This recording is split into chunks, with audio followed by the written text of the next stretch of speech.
तथागत यह भी कहते थे कि सबसे पहले व्यक्ति को खुद की पहचान करनी चाहिए। दूसरों की बजाय व्यक्ति खुद के बारे में ज्यादा जानता है। उनका मानना था कि बुराई से घृणा करो, बुरे व्यक्ति से नहीं। एक बार की बात है, किसी गांव के पास बहती नदी के किनारे बुद्ध बैठे थे। किनारे पर पत्थरों की भरमार थी, पर छोटी सी वह नदी अपनी तरल धारा के कारण आगे बढ़ती ही जा रही थी।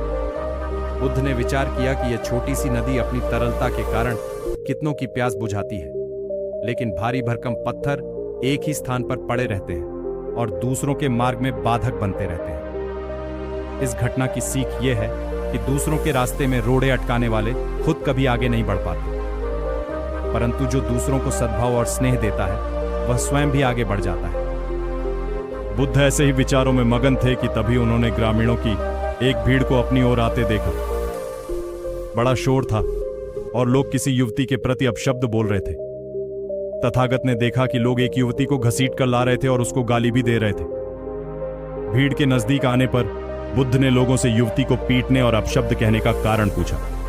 लोगों ने कहा कि यह स्त्री व्यभिचारी है और हमारे समाज का नियम है कि यदि व्यभिचारी स्त्री पकड़ी जाए तो उसे पत्थरों से कुचलकर मार डालना चाहिए। तथागत ने युवती की ओर देखा और कहा, जो तुम चाहते हो वही करो, पर मेरी एक शर्त है कि पत्थर मारने का अधिकारी वही है जिसने कभी व्यभिचार न किया हो और न ही उसके मन में ऐसे विचार कभी आए हों। इतना कहकर तथागत शांत हो गए। चारों ओर मौन था।